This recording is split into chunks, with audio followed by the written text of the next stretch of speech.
Alô, meus amigos do canal Wellington Campos FC. Tudo bem com você? Não, Vasco não conseguiu a vitória, perdeu, né? Aqui em São Januário, 2-0 para o São Paulo. E a gente vai ver agora a entrevista coletiva do Fernando Diniz, completíssima. Vamos lá? Boa noite, Jonathan Santos, canal BTV Esporte. Diniz, além do seu ponto de vista na avaliação da partida de hoje, queria que você pudesse falar o que mais te incomodou em relação aos resultados num dia que parece que deu tudo errado. Parece que o Vasco ia criar muitas oportunidades, não ia resultar em gol, ou também se foi as substituições no final que deixou o Vasco um pouco vulnerável a levar o segundo gol. Obrigado, Diniz. Primeiramente, boa noite. Eu acho que o Vasco ficou um pouco vulnerável, mas eu não acho que deu tudo errado no jogo. A gente não jogou mal, principalmente no primeiro tempo. A gente foi extremamente dominante. A gente jogou até muito melhor que o jogo do Cruzeiro, por exemplo, ou o jogo do Bahia, que faltou fazer o gol. E a gente, infelizmente, a gente favoreceu uma falta de concentração, de ceder o escanteio e depois a gente cometeu um pênalti.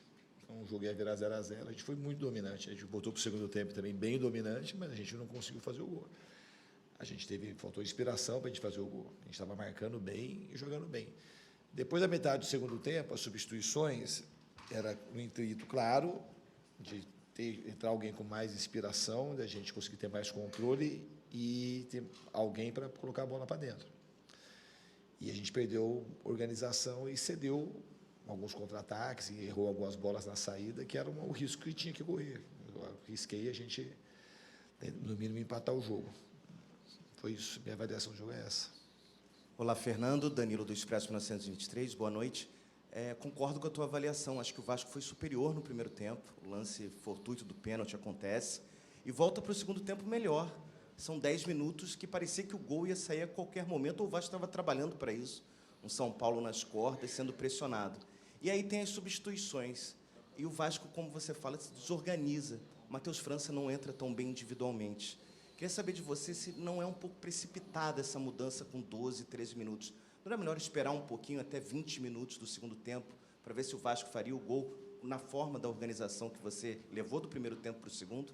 Obrigado. Ué, vocês estão fazendo esse tipo de pergunta? É um elogio, sempre. Eu acho... Não, elogio não. Vocês questionaram aqui a vida inteira que demorava para mexer. Não, eu acho que o Vasco precisa precisava... de um equilíbrio, né? Mas, e eu acho que hoje estava bem equilibrado. A gente não tinha equilíbrio, a gente faltava inspiração para ter mais alguém para chegar. E o Matheus França era essa pessoa, porque ele sabe jogar nas pontas, sabe jogar de 8. Então, ele entrou e hoje ele não entrou muito bem, mas assim, ele entrou muito bem em todos os jogos. A gente não estava jogando mal contra o Vitória no segundo tempo. O Matheus França entrou, uma função parecida, e a gente produziu mais. Mas, assim, não adianta a gente achar... Às vezes acontece de entrar mal. E aquele setor ali é onde conduz o time para fazer o time chegar mais vezes. E o Matheus França é um grande jogador. Ele tem entrado bem, está entrando na sua melhor forma agora, e tudo bem, vamos para a próxima agora. Mas a intenção era deixar o time ter mais um jogador para chegar, que a gente estava criando chance, mas não estava fazendo. Então, era ter um pouquinho mais com o Veguete.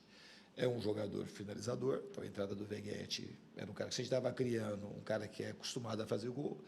E o Matheus, que é um meio atacante, mas que sabe jogar de 8, jogou na base de 8, já jogou outras vezes no Flamengo de 8, e entrou comigo de 8 e tem treinado bem de 8, além da função dele normal, que seria o substituto ali do Coutinho, ou do Nuno Moreira, ou pelo outro lado, um ponta meia. Mas as coisas acontecem, foi assim. E aí a gente foi perdendo, a gente não conseguia fazer o gol, e foi perdendo um pouco de organização e também o time foi cansando um pouco, começa a dar um pouco mais de espaço e a gente foi, no fundo a gente foi perdendo a organização defensiva, não foi nem a questão, não foi de jogar mal com a bola, a gente começou a ficar mais distante para pressionar e aí o time foi ficando com menos chance de fazer o gol de empate e mais vulnerável para tomar o segundo. Diniz, essa derrota, ela traz o que de lição? Eu acho que a lição principal é o seguinte, a gente foi construindo, e foi difícil a gente sair da situação que a gente estava, incômoda, e a gente apontou o nosso nariz para cima, para subir. E a gente precisa agora assumir que é esse momento e encarar para frente que a gente tem um objetivo de avançar a tabela de classificação para poder chegar na Libertadores. E no jogo como hoje, não é muito comum a gente ter o domínio que a gente teve no primeiro tempo e terminar o jogo com 1-0. Não são coisas fáceis de responder, porque quem assiste o jogo, você fala assim, não tem sentido terminar 1-0 para o São Paulo, o que aconteceu no primeiro tempo. Aí é um time que o time que tem mais posse de bola no campeonato. Se pegar os últimos jogos, o São Paulo foi superior na posse, jogando dentro e fora de casa. A gente conseguiu anular o jogo do São Paulo completamente no primeiro tempo e criamos chances. O Rafael foi bem e era um arremesso lateral fácil de ser marcado, a gente cedeu um escanteio. A minha preocupação maior no jogo de hoje era a bola parada. E a gente cedeu de um lateral fácil de marcar, a gente cedeu um escanteio e marcamos muito bom. Esse gol deu uma determinada no que ia acontecer no jogo para frente. A gente não conseguiu, a gente começou a criar no segundo tempo, voltamos bem.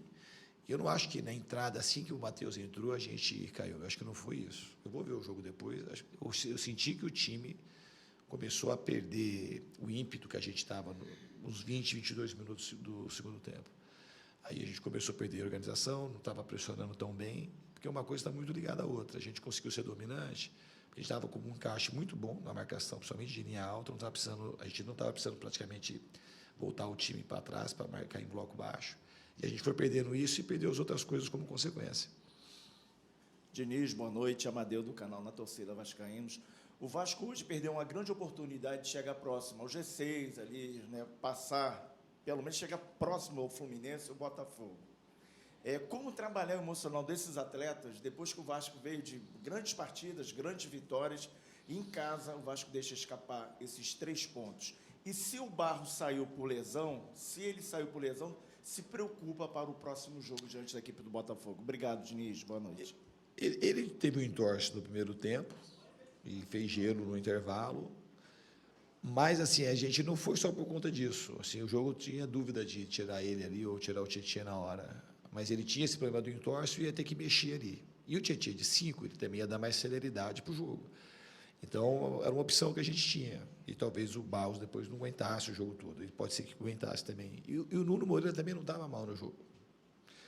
Só que a gente estava precisando de alguém que colocasse a bola para dentro. Então, a entrada do Veguete justificava. E o Matheus França, do jeito que ele entrou nos últimos jogos e pelo que ele tem produzido no treino, também era justificava a entrada dele. A gente está discutindo agora as substituições depois que o jogo aconteceu e o resultado não veio. Mas o Barros também saiu contra o Vitória. Ele não estava mal no jogo. Ficou o Tietê e o Coutinho jogou de 8, aliás, o Coutinho terminou de 5 aquele jogo.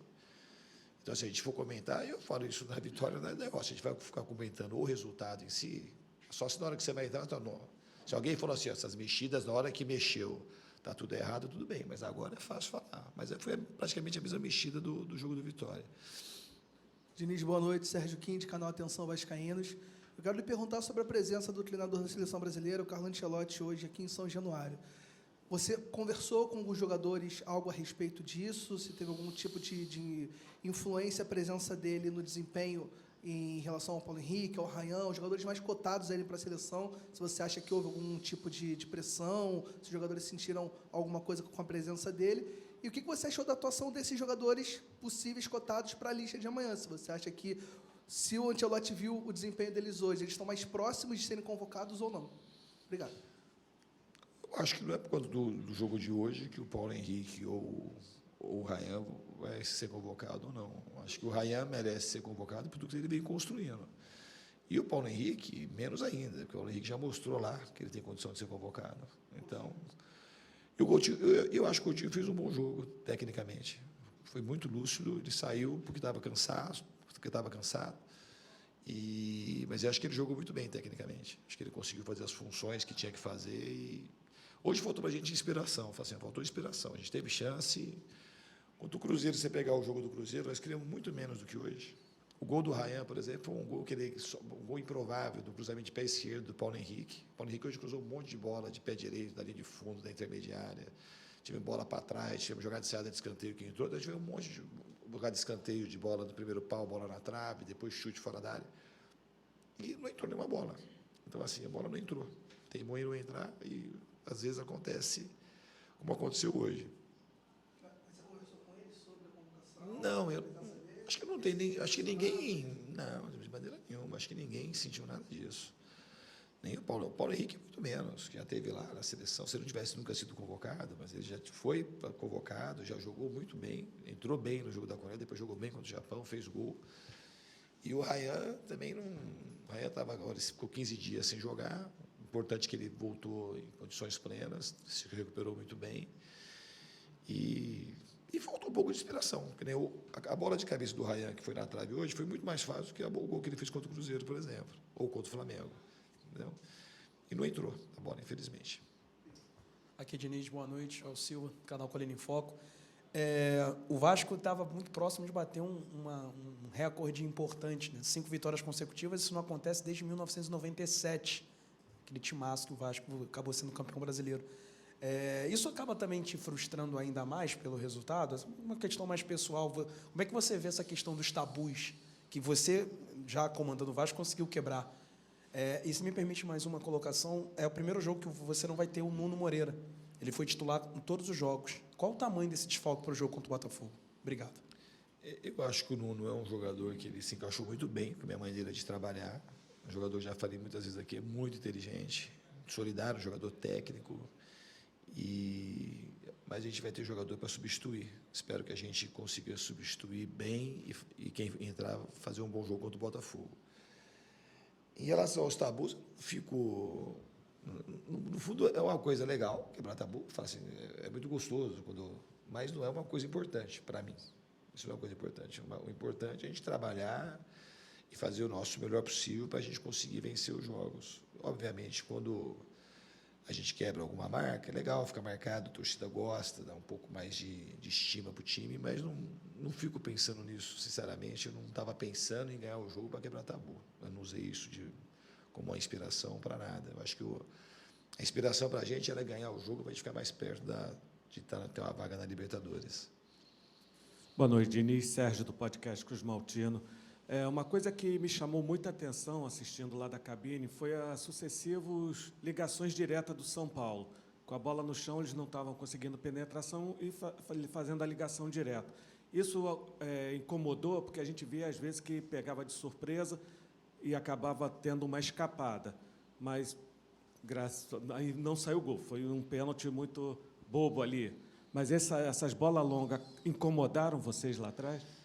Eu acho que não. A gente estava preparado para marcar alto e as bolas não estavam sendo bem direcionadas do São Paulo. Eles estavam mais chutando a bola para frente do que direcionando em algum lugar. Assim, São Paulo deve ter chutado, sei lá, não sei o número exato, mas sei lá, se ele chutou 30 bolas, 28, 27, a gente teve domínio completo da situação. Então, quando você pressiona alto, você pressiona já sabendo que vai ter bola longa. Você vai limitar a ação de jogo curto. Se eles estivessem conseguindo sair curto, eles iam preferir sair curto. Então, o São Paulo não tinha muita gente lá para disputar a bola, você tinha 1, 2 jogadores só. E a chance que eles tiveram nessa arrancada, nesse tipo de bola, quando a gente está, principalmente até a metade do segundo tempo, foi uma bola que o Robert Renan acho que disputou e teve um lance um pouco de sorte, que acabou sobrando para o jogador de São Paulo, eles tiveram a chance de terminar o ataque. Mas a gente soube se defender bem das bolas longas do São Paulo. Boa noite, Diniz. João Pedro Fragoso, Jornal Globo. O Vasco está na 9ª colocação com 42 pontos. Isso são 10 atrás do Bahia, que é o primeiro time dentro do G5, e 5 atrás do Fluminense, que é o primeiro time dentro do G7. Entre briga por vaga na pré-Libertadores, na fase de grupos da Libertadores e o título da Copa do Brasil, tem alguma coisa que você veja como obrigação, objetivo e sonho? E queria te perguntar também como é que você está prevendo, planejando o confronto com o Botafogo, é um time que vem num mau momento, com o David. Obrigado. Eu acho assim, obrigação, objetivo e sonho, eu acho que tudo se mistura. O nosso objetivo, que tem a ver com o nosso sonho, é conseguir classificar direto para a Libertadores. Mas com a derrota de hoje ficou mais difícil, ficamos 10 pontos do Bahia. A pré-Libertadores é mais real, mas não deixa de ser possível também classificar direto. Só ficou bem mais difícil, pelo número de jogos que a gente tem para disputar. Tem que tirar 10 pontos em 21 para disputar. E em relação a... Assim, a obrigação que a gente tem é de fazer tudo que a gente puder fazer para ganhar os jogos que faltam. De tudo, essa é a obrigação. O time correr, tentar. Hoje não faltou luta, não faltou coragem, faltou outras coisas, mas não faltou o principal. Eu acho que hoje, vou repetir, faltou um pouco de inspiração para o nosso time. A gente teve chance de fazer gol, mais de uma, antes do São Paulo, depois teve chance de empatar e até de virar, e a gente não conseguiu. Em relação ao Botafogo, o momento do Botafogo não é bom, mas é um grande time. E jogar lá no Engenhão é muito difícil. Eu acho que o campo sempre... Lá, e principalmente o campo do Palmeiras, do Atlético Paranaense, são campos diferentes, que têm uma dinâmica diferente. E, além disso, ter um time que é o mais importante, o time do Botafogo é um time muito qualificado. Boa noite, Diniz. Pedro Cobalé do Lance. A gente sabe que o Ryan pode jogar de centroavante, ele consegue fazer isso. Só que ele parece mais à vontade jogando na ponta, conseguindo desequilibrar mais o jogo. Queria saber como é que você enxerga isso. E também sobre o próximo jogo, né, com o Nuno de fora, se há uma possibilidade de ele voltar para a ponta e colocar o overhead. Como é que você enxerga essa situação? Essa é uma possibilidade, mas eu não sei se o Ryan desequilibra mais o jogo na ponta ou de centroavante, porque nos jogos que você jogou de centroavante, ele foi, hoje não, mas nos outros ele foi decisivo, desequilibrou e não muda demais para o Ryan, de maneira especial, não muda muito o que ele faz como de centroavante e de ponta, porque tem liberdade de flutuar, muda mais na questão onde ele vai iniciar a marcação e terminar a marcação do que como que ele vai jogar. Mas eu acho que o Ryan ele tem poder de desequilíbrio tanto numa posição quanto na outra. Em relação ao Veguete que você tinha perguntado, eu acho que a gente respondia, é uma das possibilidades. Boa noite, Diniz, Fábio Torres, JJTV Esportes. Diniz, toda derrota tem um gosto amargo, né? Sempre é ruim perder. Mas hoje talvez tenha tido um pouquinho mais, porque o Vasco fez um bom jogo, principalmente no primeiro tempo, contra um São Paulo que veio jogar aqui em linha média, muitas vezes em linha baixa, jogando em transição, tentando achar uma bola, e acabou fazendo 2 gols, né, com o Vasco sendo superior. Além da inspiração que você falou aí, que faltou para o Vasco fazer os gols, e teve oportunidade para isso, faltou algo mais? Faltou alguma triangulação, alguma aproximação de jogadores, jogada mais agrupada, chutar mais de fora da área? Por que essa bola não quis entrar hoje, Diniz? Eu acho que a gente tentou de muitas maneiras. A gente teve jogada pelo lado direito, pelo lado esquerdo, jogada de bola parada, teve chute fora da área, teve tabela por dentro. Se eu fosse fazer um reparo, eu acho que a gente podia ter circulado a bola mais rápido de um corredor para outro, porque dá mais tempo da gente preencher a área e dá mais tempo também do time sair de trás e preencher o setor do rebote para a gente não tomar a transição. Talvez isso for um detalhe que eu acho que eu faria um reparo. Boa noite, Diniz. Cauê Rodrigues, do Colina 1927. Queria fugir um pouco de dentro das 4 linhas. Em algumas oportunidades no passado, o elenco do Vasco saía vaiado mesmo vencendo. Hoje, mesmo com a derrota, saiu aplaudido pela torcida. Você é um técnico que valoriza bastante a relação entre o campo e a torcida. Queria saber de você qual a importância dessa confiança que a torcida demonstra no elenco, demonstra em você para a sequência dessa temporada. Tem o Campeonato Brasileiro, que o Vasco briga na Libertadores, a Copa do Brasil, que é em dezembro. Obrigado. Eu acho que essa é a conquista mais importante desse elenco. Devolver estima para a instituição, para o torcedor e criar uma conexão a ponto de perder um jogo em casa de 2-0 e sair aplaudido. Eu acho que é mérito dos jogadores, do trabalho, e eu acho que a torcida reconhece que é um time que se dedica do começo ao final do jogo para tentar entregar as vitórias que o torcedor merece. Então, essa conexão, eu acho que ela é o ponto mais, talvez o ponto mais positivo desse momento que a gente tem aqui no Vasco. E a gente tem que procurar agora se recuperar rapidamente para poder enfrentar o Botafogo na quarta-feira. A gente vai ter um dia menos de descanso, é um jogo muito importante e espero que a gente consiga fazer um bom jogo na quarta. Diniz, Bruno Murito do GE. Antes da lesão do Tietê no jogo contra o Corinthians, parecia que o grande ponto de interrogação do Vasco ali na escalação era a posição de primeiro volante. E aí chegou o Barros acertou ali praticamente o meio de campo.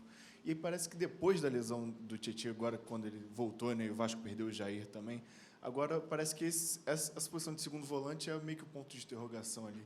Queria que você analisasse a partida do Tietê hoje nessa função e depois, como você falou, de 5, e também projetasse já no jogo contra o Botafogo, porque você não vai ter talvez não tenha o Barros e não vai ter o Nuno, que já até foi usado nessa posição também de camisa 8, né, digamos assim.